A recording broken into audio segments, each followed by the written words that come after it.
Hello and welcome to Blake's Den. Today we've got ourselves a bit of two-wheel action. We've got this dirt bike, or a pit bike as they're known in the UK. It hasn't run in about 6 years, possibly even a bit longer. And today we're going to see if we can get it running and get it started. A little bit about the bike. It's just a generic Chinese bike. No idea what the maker is or the model. It's got a 4-stroke single cylinder 124cc engine, driving a gearbox which seems to be the wrong way around, so it's up and back for first rather than down for first, which seems a bit odd. It's in a little bit of a bad condition. It's just been sitting there unused for some time. But what we're going to do today, we're going to get it running. So first things first, we need to check if it's got a spark, and then we also need to check if it's got fuel and air. So let's get on with those steps. So I've taken the spark plug out and I've just put it against the body of the bike there. Well, that's actually against the inlet manifold. If I crank it over by hand, hopefully you'll see it spark. Quite a sunny day here, so you might not be able to see it on video, but it definitely seems to be sparking to me. I can see that with my eye, so it's good news. So now we're going to check for fuel. So I've taken the carburetor off the bike now. Reason is I can give it a good clean. One of the reasons why the bike was stopped being used was the carburetor kept getting clogged up with dirt. Certainly when you look in there, it's not cleanest of carburetors. You know, it only takes a tiny speck of dirt to clog up the needles. So what I'm going to do, I'm going to take it all apart, blast it with some compressed air and carburetor cleaner, and hopefully get it all back and running nicely. So I've taken the bottom of the float chamber off. So this is the chamber here, and you can see it's full of rubbish, so that all needs a good clean out. So this is the carburetor body, that's the float there. You can see how that float moves up and down.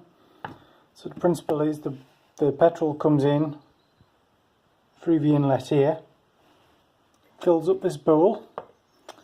When the petrol fills up the bowl, the float moves up, and then when it reaches the top, there's a little valve here which shuts off the flow of fuel.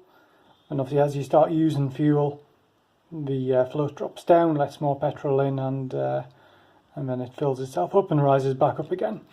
So that's how the carburetor deals with sort of fluctuations in load. Obviously you can be on light throttle, not using much fuel, then when you pin it and you go on to full throttle, it's got that sort of reserve of fuel in the float.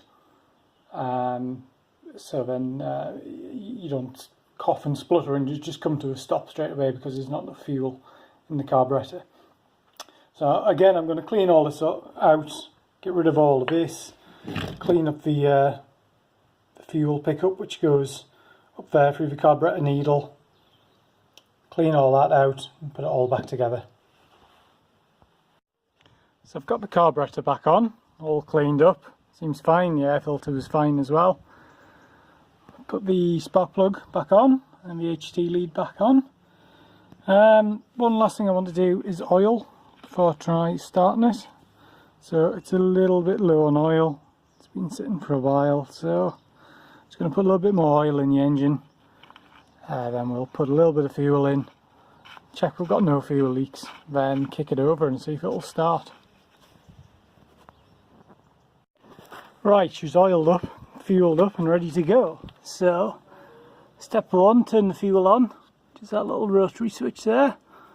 And the fuel should now be running down here, filling up the bowl of the carburetor we showed you earlier. Come round the other side.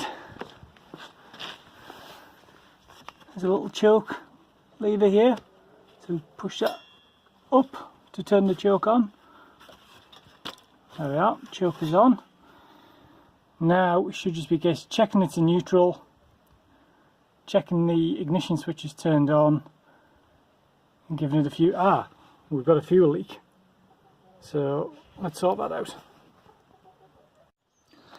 Okay, I've got the carburetor back on now. I had to take it off again. I've got a note there's an O-ring between the float chamber and the carburetor body. That wasn't seated correctly, which was causing the fuel leak. So now if we turn the fuel on, hopefully we'll have no leaks. There's a little bit of residue there on the side of the float chamber. So the float should be filling up now. Yeah, and I can't see any leaks, which is good. Obviously I'll keep an eye on it. Yeah, nothing dripping out. Right, now I think we are ready to try and give it its first start. So I'm happy the fuel leak is fixed. We've got the ignition switch on, or the run switch, so that's turned on to run. Fuel's turned on, the choke's turned on down there. Let's try kicking it over and see what happens. Oh yeah, it's in neutral as well, which is the main thing. So let's see what happens. I may not be able to film this, but we'll give it a go.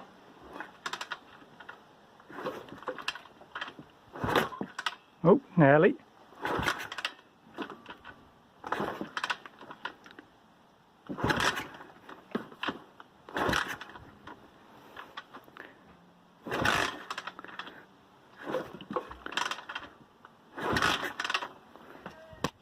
Right, that's quite difficult to do holding the phone, so let me try something else. Right, I'm happy that the bike's ready to run. The ignition's turned on. So let's see what happens when we try kicking it over.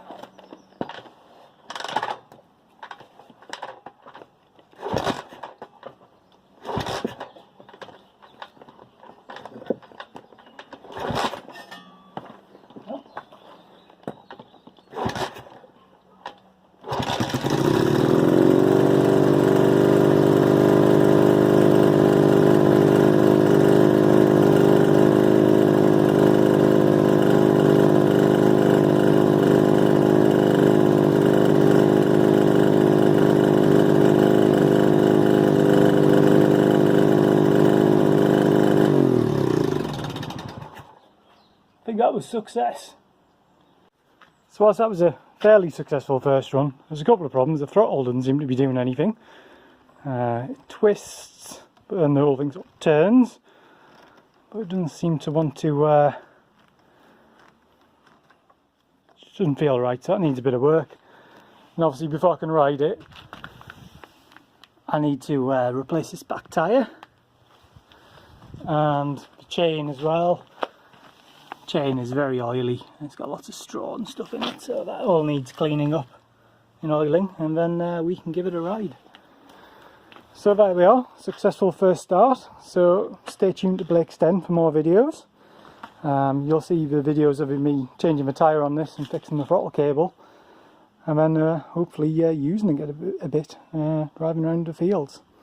So don't forget to like and subscribe, and don't forget to follow us on Instagram.